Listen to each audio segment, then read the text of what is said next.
नमस्कार। मैं हूं डॉक्टर रविंदर धाबाई और आज हम अपने चैनल पर बात करेंगे एक ऐसी समस्या के बारे में जो कि आपको बीमारी से भी ज़्यादा परेशान कर सकती है।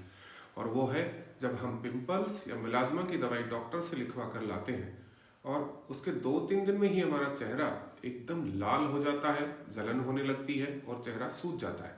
ऐसा क्यों होता है और इससे कैसे बचा जा सकता है, इसके बारे में हम आज बात करेंगे।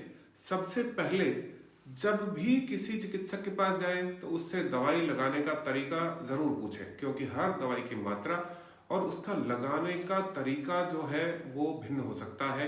हमें इसके बारे में जानना चाहिए, अच्छे से दवाई समझें। और सबसे बड़ी गलती ये करते हैं कि जब हमें चिकित्सक दवाई समझा रहा होता है तब हमारा ध्यान कहीं और होता है और हम उस चीज को समझ नहीं पाते और फिर बाद में मेडिकल स्टोर पर जाकर एक सामान्य क्रीम की तरह उसको खरीद कर घर ले आते हैं और यही असली समस्या प्रारंभ होती है।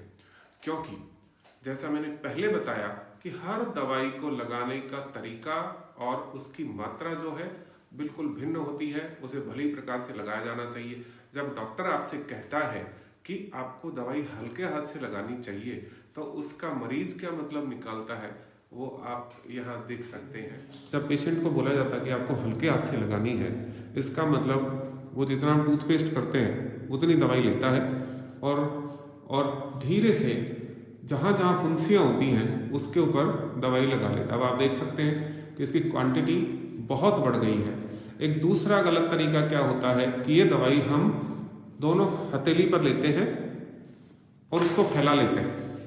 तो इसमें दो नुकसान होते हैं कि एक तो महंगी दवाई आपने पूरे हाथ पे लगा ली और उसके बाद जितनी दवाई चाहिए उससे कहीं अधिक दवाई आपने चेहरे पर लगाई और उससे साफ करने के लिए हमें उससे मालिश करनी पड़ती है, रगड़ना पड़ता है और कुल मिलाकर ये चीज़ आपको फायदे की जगह नुकसान कर देती है। बस पूरे चेहरे पर लगानी होती है, आपको फुंसियों पर नहीं लगानी होती। जैसे आप फुंसी पर लगाते हैं तो आप देख सकते हैं ये क्वांटिटी जो है उस एरिया के लिए थोड़ी सी ज़्यादा हो गई है और ये वही असर करती है जब आप क्रीम बहुत ज़्यादा लगा लेते हैं। ये आप देख सकते हैं। अब बाकी जो स्किप एरिया बीच में बच जाते हैं वहाँ पे जो फुंसी रहेगी वहाँ पर असर नहीं होगा और जहाँ पे आपने दवाई लगा ली है उसका साइड इफेक्ट बहुत ज़्यादा होता है और आपके लिए परेशानी कर सकता है। यहाँ आप देख सकते हैं दवाई लगाने का सही तरीका कैसे होता है। आपको बहुत थोड़ी सी एक मूंग के दाने जितनी दवाई आपको लेनी है और उसको चेहरे पर करीब 1 से 2 इंच की दूरी पे छोटी छोटी डॉट्स बनानी है। इस तरह से आप देख सकते हैं। बहुत छोटी छोटी डॉट्स बनाने के बाद में बराबर बराबर इसमें एक चीज ध्यान रखिए, जहां भी आपकी मूंग के दाने जितनी दवाई खत्म हो जाती है उसको आपको वापस नहीं लेना।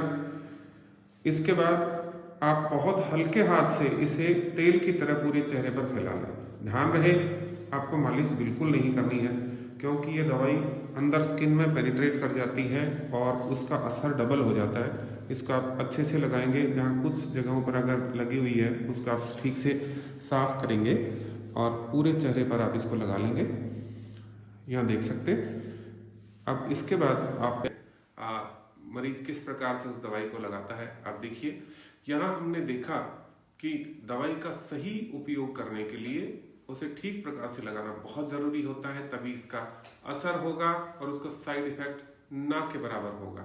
और हाँ, यदि आपकी सारी सावधानी के बाद भी यदि आपकी दवाई से आपको इरिटेशन या जलन हो तो या चेहरा लाल होने लगता है तो ये मान लीजिए दवाई थोड़ी ज़्यादा लग गई है, थोड़ी ज़्यादा हमने मालिश कर ली है, तो उसकी मात्रा को 1-2 दिन के लिए कम कर दें। मात्रा को कम कर दें, आधा कर सकते हैं।